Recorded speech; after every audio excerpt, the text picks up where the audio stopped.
Health and well-being is important to our overall sense of happiness, and we know that a diet consisting of fresh ingredients is key. Juicing is the fastest, easiest and tastiest way to increase your fruit and vegetable intake, and is a great way to add a concentration of vitamins and minerals to your diet. But it's about more than just nutrition. Juice is delicious. The Juice Fountain Cold XL from Breville. It's the only juicer in the market that can extract 2 litres of delicious, nutrient-rich juice up to 5 times faster than a cold press.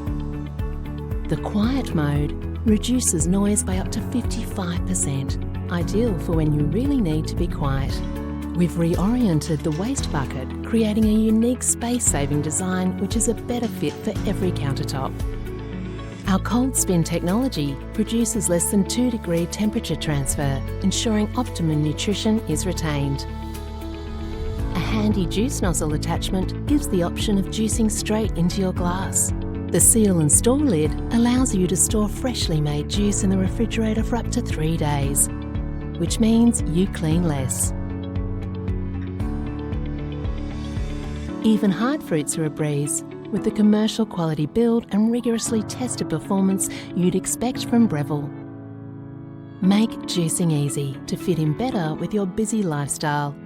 The Juice Fountain Cold XL. Nutrition made fast, easy and delicious.